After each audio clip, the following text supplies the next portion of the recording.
Olá, meus amigos, olá, meus irmãos. É com alegria que estamos no ar com mais um programa, O Lenho Verde, novamente com o nosso irmão Luiz Miller. Tudo bom, seu Luiz? Tudo bem, Josi.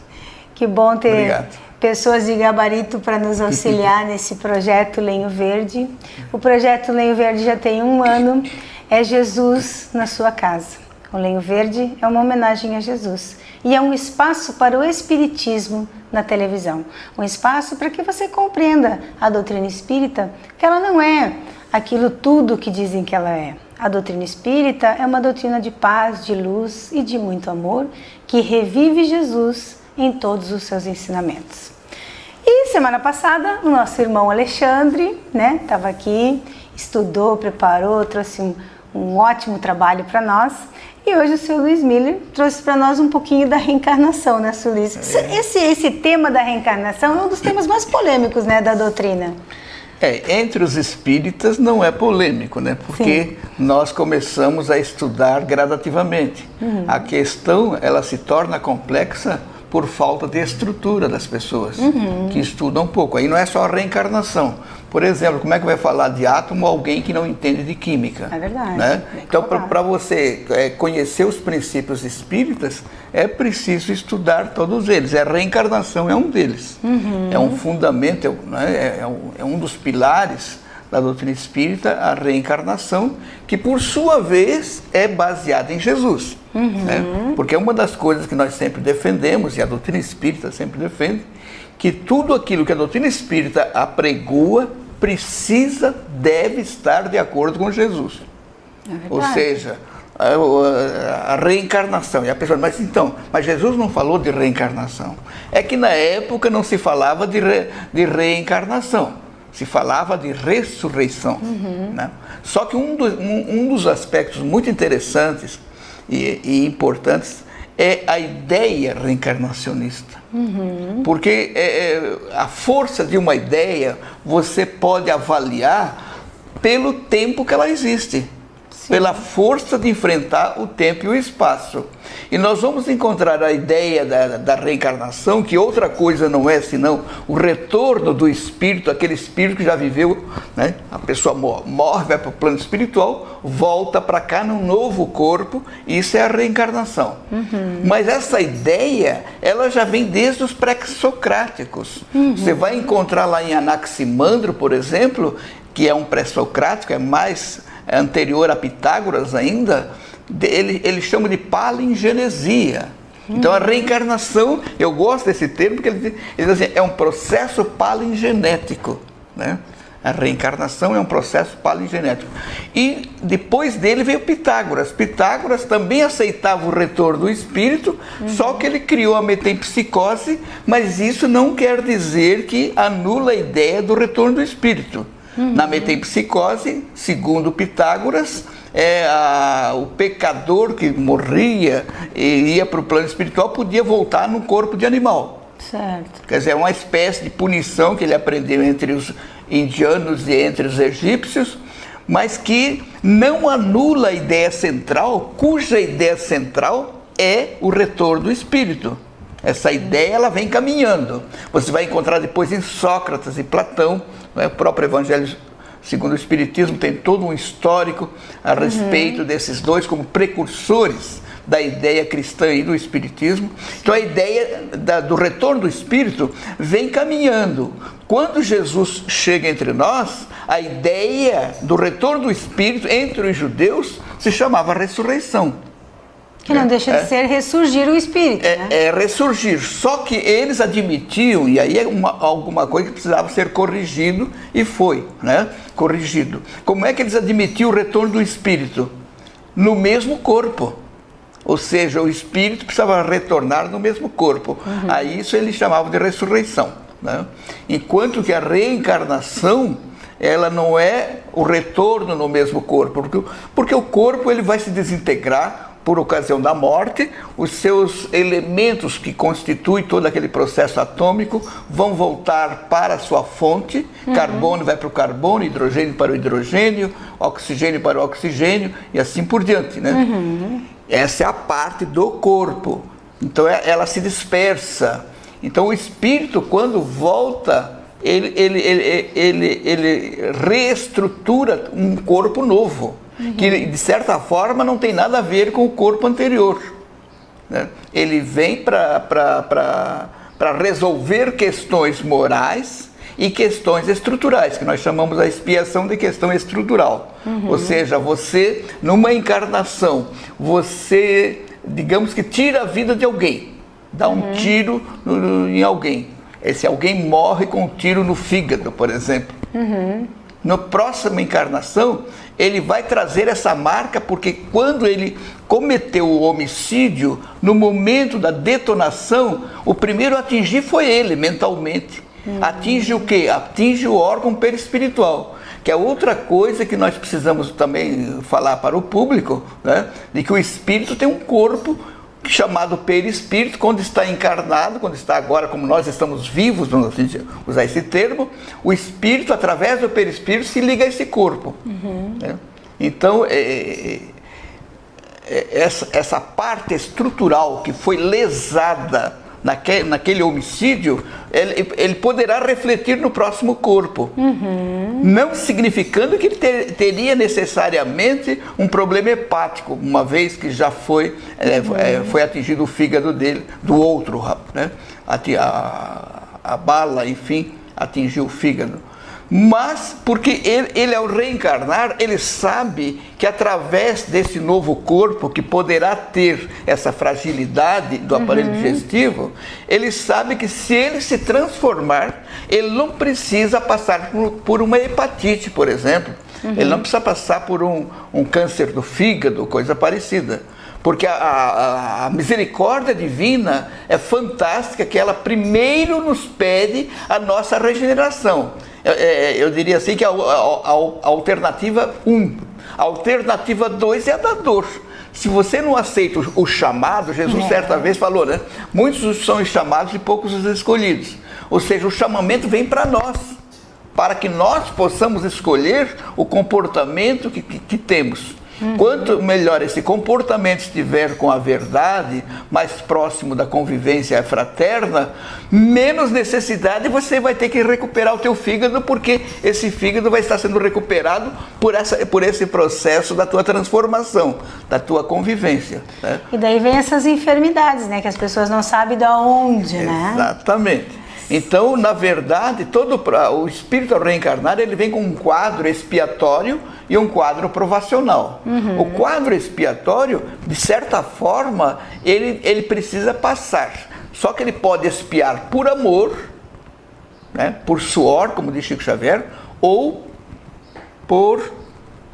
pela dor, né? Pelo sofrimento, né? Pelo choro, pela lágrima, né? Então, são opções. E a gente vê que o convite aparece para todos nós todos os dias. E é interessante essa sua colocação, porque as pessoas pensam assim, né? Eu não quero pagar nada. Então ela sofre. Pois é. Aí quando ela sofre, ela também não quer sofrer. Exatamente, mas inclusive você usou o termo pagar. E isso foi muito divulgado, que nós temos que pagar, mas nós não temos que pagar coisa nenhuma. Nós temos que nos reestruturar. Reparar, né? O termo mais adequado, né? Entendeu? Mas você lembrou muito bem, esse pagar, ele está por aí. Tem até espírita falando que está pagando. Não, você tem que pagar. Nós não devemos nada a Deus. Nós devemos a nós mesmos, certo? Nós temos que reestruturar a parte estrutural e renovar a parte emocional, que é o campo da afetividade. Que sem essa afetividade, sem essa presença do sentimento, pouco resolve todo esse processo teórico. Senhor Luiz, na primeira obra de Kardec, no Livro dos Espíritos, na segunda parte, a partir da pergunta 166, é onde ele começa a perguntar como é que o espírito evolui. Porque antes ele pergunta como é que o espírito é criado, como é que a Terra é criada. Daí, a partir da questão 166... 76 a questão. 76? Ele começa ali a, vamos dizer assim... Que definição podeis dar dos espíritos? Está lá na 76. Ele começa Mas só que antes... isso aí, né? Josi, antes você tem que voltar para 23. Na questão 23 é perguntado que é o espírito. Ali ele não está falando ainda do espírito pronto, está falando do princípio, E eles respondem que é o princípio inteligente do universo. É o chamado PIO, eu chamo de PIO, princípio inteligente do universo. Verdade. Lá na 76 ele já está tratando dos espíritos prontos. Sim. Aqui ele está em formação, ou seja, a questão 23 abrange o princípio inteligente no mineral, no vegetal, no animal irracional e no homem. Sim. Já a 76 é só no homem, a partir da 76. Você veja a progressão do Kardec com relação a essa evolução do espírito em si. Exatamente. E esse é um detalhe muito importante, porque a maioria não é evolucionista. Infelizmente, as religiões, elas são criacionistas. Ou seja, a alma foi criada pronta, o cachorro foi criado pronto, o elefante foi criado elefante. E não é isso. Aí nós já temos o Charles Darwin, né? E a espiritualidade está aí toda dentro dessa ideia evolucionista do darwinismo, do lamarckismo, do Russell, que era espírita, né? Do inglês, onde esse processo evolutivo existe na parte física e na parte espiritual. Na medida que o espírito cresce na sua manifestação, onde ele estiver se manifestando, ele vai fazer com que essa coisa manifesta possa crescer. Vamos dizer que ele está, digamos, na molécula de água, H2O. É uma molécula onde ali nós temos princípios inteligentes, né? Na verdade, então, eles estão ali para dar esse avanço e passar, dependendo do tempo, passar para outro reino ou mesmo ainda dentro do reino mineral, porque nós vamos encontrar esses princípios na pedra, no ar e assim por diante. Seria, né? uma evolução, né? Para que a gente, só para o público de casa compreender, isso é bem complexo, né? A gente poderia fazer vários assuntos sobre isso. Mas quando Kardec começa a falar da evolução do espírito, a primeira resposta é essa: através de uma nova existência. Sim, sim. Né? O pessoal muito fala em uma nova vida, na verdade... Só a existência, porque a vida é uma só, é a vida do espírito. Exato, né? Até isso é bíblico, até a vida é uma só. Verdade. Mas aí ele começa a falar sobre a existência e primeiro ele fala em prova. Sim. Depois lá na frente ele vai falar em expiação. Com certeza. E aí depois disso é que a gente vê o Evangelho trazendo para nós um capítulo sobre nascer de novo, né, Luiz? Exatamente. E muito importante, naquela ideia, eu quero completar aquela ideia que eu falei, que a ideia reencarnacionista vem desde Anaximandro até Jesus e hoje até nós. Importante observar que Jesus não combateu essa ideia. Sim. Toda árvore que meu Pai Celestial não plantou será cortada, que eram as ideias que não eram verdadeiras. Ou seja, a doutrina ruim. Exatamente. Vai acabar. Você vê quando Nicodemos procura Jesus, que era um senador, um doutor da lei, né? Lá do Sinédrio, ele não combate, ao contrário. Ele fala que ninguém poderá ver o reino dos céus sem nascer de novo. E logo depois ele diz que ninguém poderá entrar no reino dos céus. Primeiro ele diz ver, depois ele usa o termo entrar. São dois processos. Ninguém poderá entrar no reino dos céus sem renascer da água e do Espírito. Que ali ele vai colocar primeiro o momento evolutivo mais externo nosso, quando nós evoluímos para apreciar as coisas e ver as coisas. Então ninguém poderá ver o reino dos céus. Então é uma coisa externa, ver. Então através das diversas encarnações nós vamos aprendendo a enxergar o planeta Terra, os vegetais, as pessoas, o próprio universo, mas ainda estamos dentro dessa categoria, dessa classificação de ver. Estamos apenas vendo. E no segundo momento, Jesus se refere ao renascer da água e do Espírito. Ou seja, renascer da água, a água aqui está representando a matéria, o mergulho do princípio inteligente, do Espírito, na matéria, que poderá acontecer muitas vezes sem renascer do Espírito. Porque o renascimento do Espírito é toda essa reabilitação que nós precisamos ter. Sim. Que nós reencarnamos exatamente para nos reabilitar. Né? Que a prova, ela vem independente do que fazemos, né? O pessoal um pouco presta atenção na oração do Pai Nosso, uma frase quase final, ele diz assim: não nos deixeis cair em tentação, porque as tentações são as provas, né? Sim. E livra-nos do mal, que seria esse processo evolutivo de ir eliminando o mal de dentro de si, né? Eu estou lembrando aqui que só para o público de casa que quiser nos acompanhar e quiser conferir, né, Evangelho segundo o Espiritismo, do capítulo 4. Então, o Sr. Luiz fez um paralelo muito bacana sobre a ressurreição e a reencarnação, que seria a mesma coisa que é o espírito o retorno voltar, do espírito, né? Isso é muito bacana. E muitas pessoas perguntam assim, Sr. Luiz, se a reencarnação não quebra os laços de família, porque a pessoa hoje é filha do fulano, depois ela é filho do cicrano, daí depois ela é pai do Beltrano. Como é que o público de casa poderia entender que na verdade não é nada disso, não quebra? Exatamente, não quebra exatamente porque o conceito de família, a organização familiar é algo ainda nosso. A proposta do Espírito, a proposta de Jesus, vamos dizer assim, é que nós não fiquemos arraigados apenas a essa família. Né? Quem é minha mãe, quem são meus irmãos? Ele pergunta quando alguém diz, olha, tua mãe e teus irmãos estão lá fora. E ele diz, ó, quem é minha mãe, quem são meus irmãos? Minha mãe e meus irmãos são todos aqueles que ouvem e fazem a vontade do Pai. O que ele está falando ali? Ele está falando numa universalidade dessa família universal. Isso não significa que hoje, no momento que nós estamos vivendo, devamos renegar a família. Ao contrário, a família é de uma importância incrível. Mas que nós vamos precisar ir desenvolvendo nossos sentimentos também através de quem não é da nossa família. Isso, né? Não é só o laço de sangue que importa. Não, né? Absolutamente. Então, no processo reencarnatório, o que rege esse processo são as necessidades. O espírito tem a necessidade de passar, sei lá, numa situação X. Aquela família vai oferecer, a família X vai oferecer exatamente elementos que aquele espírito precisa para fazer o seu processo provacional e seu processo expiatório. Então ele vai naquela família e assim sucessivamente. Mas quase sempre nós retornamos às mesmas famílias. Mas existe a possibilidade de nós reencarnarmos em outra família, em outro país, em outra religião. Até mundo, isso, em outro mundo, o que vai reger, vamos repetir, são as necessidades que o espírito tem. É importante nós entendermos que a vida é regida por necessidades. A vida, o universo, mesmo a vida material. Né?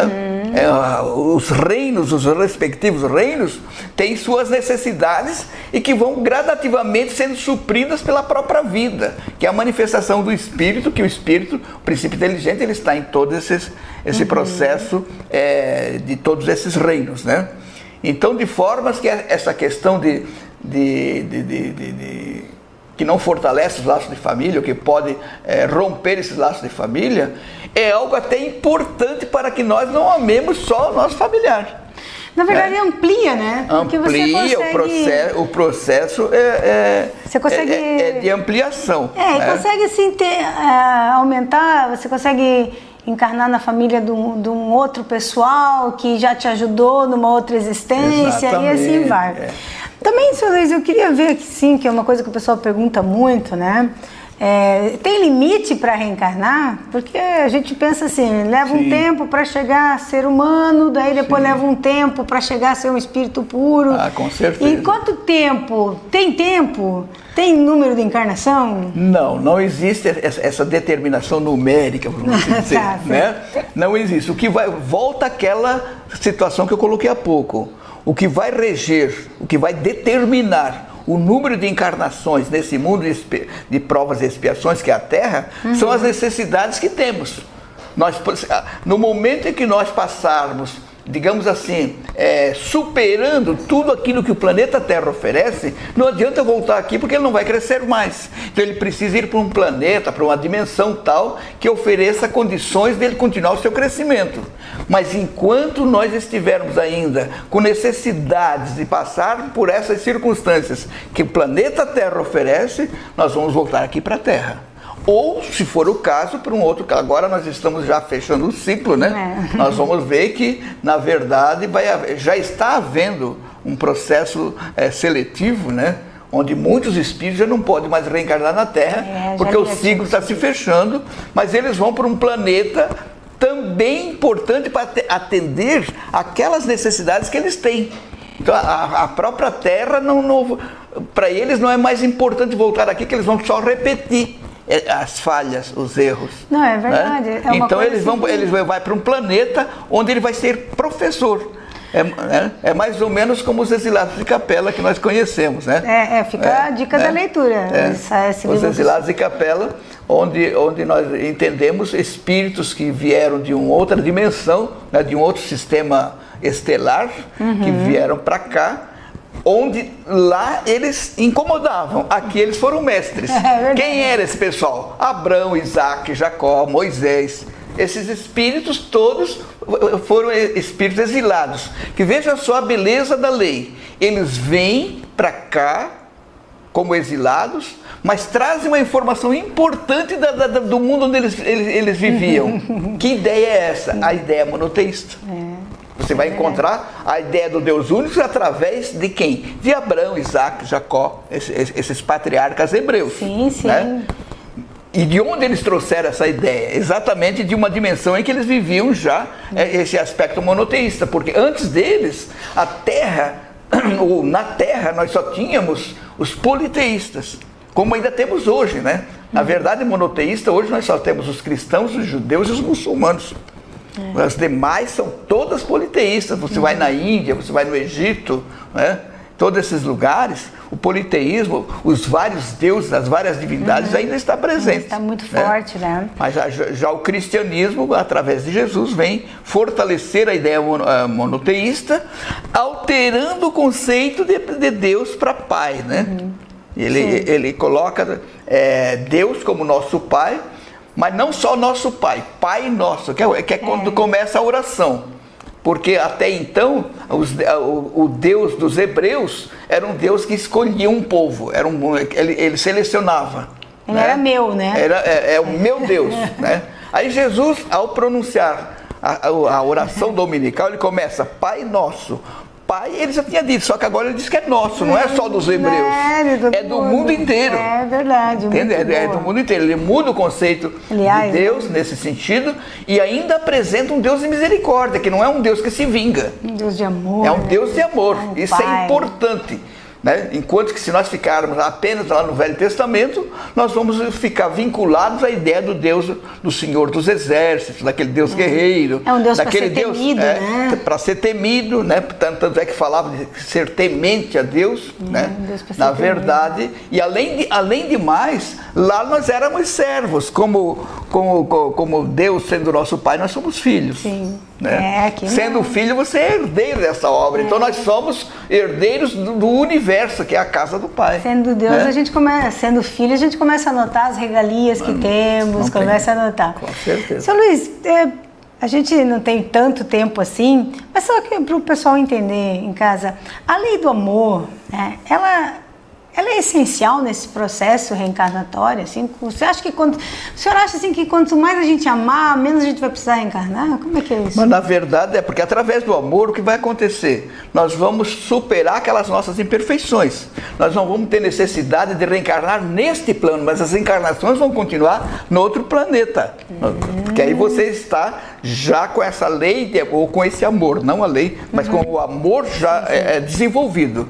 Porque esse amor, na verdade, Josi, ele está presente no princípio inteligente, que é a marca de Deus. É o carimbo de Deus ao criar o espírito, lá da questão 23, ele deixa a marca do amor. Só que esse amor, ele vem e está em nós em potencial. O que quer dizer em potencial? Que precisa ser desenvolvido. Trabalhar aquilo ali, né? Precisa vivenciar. Claro, né? Tudo que permanece em potencial está parado. Né? Fantástico. Esse cara tem um grande potencial. O que ele está fazendo com isso? Se ele não fizer nada, é comparado à cachoeira, à queda d'água. Olha só, o que é uma queda d'água? Está ali com uma força incrível. Mas se a engenharia não comparecer ali e disciplinar essa força, ela apenas é uma queda d'água. Ela vai só em compensação, como a engenharia já compareceu, hoje nós temos a luz elétrica, nós temos uma série de coisas. Perfeito. Porque aquele potencial foi desenvolvido, foi utilizado. Né? Assim somos nós temos a luz dentro de nós, brilha a vossa luz, que é o amor, né? Esse amor que está dentro de nós. Mas está em potencial, como eu disse, precisa ser trabalhado. Você vê, né? E por isso é importante aquela coisa que nós chamamos de afetividade. O afeto é fundamental. Você vê, você está falando assim, a gente vai pensando, né? Como o amor é importante nas nossas vidas, né? Tenha dúvida. O amor é o que vai fazer com que a gente evolua mais rápido, cresça Exato. mais rápido, se torne assim, entenda mais rápido Deus, né? Porque às vezes a gente quer entender Deus, mas também não quer fazer nenhum esforcinho, né, para entender a Deus. Então, para você, meu irmão que está em casa, você, por favor, né, confira lá o Evangelho segundo o Espiritismo, tá? A partir do capítulo 4, você vai ver aí tudo que a gente falou. E eu gostaria que você em casa aproveitasse a sua encarnação, né, seu Luiz? Por quê? Porque hoje as condições são essas, mas e amanhã? Como será a nossa condição? Valorizar a presente encarnação, né? Valorize a sua vida, valorize o que você tem, valorize seus pais, faça as pazes com quem você brigou, porque essa encarnação, ela tá assim, né? Cada um tem seu jeito, mas valorize a sua encarnação, valorize a sua vida, valorize essa existência, porque na próxima tudo pode piorar, tudo pode ser diferente, não vamos Com dizer, certeza. né? Vamos aproveitar isso para que a gente cresça e cresça bastante, né, senhor Luiz? Exatamente. O senhor tem alguma indicação aí de, né, fora o que a gente já falou, de livro assim sobre reencarnação para o pessoal em casa? Eu estou vendo aqui uma anotação que eu fiz do livro Missionários da Luz, onde André Luiz diz assim, ó, a reencarnação é o curso repetido de lições necessárias. Nossa, repetido. Nós estamos repetindo, mas são lições necessárias, é aquilo que nós falamos há pouco. O que rege são as necessidades.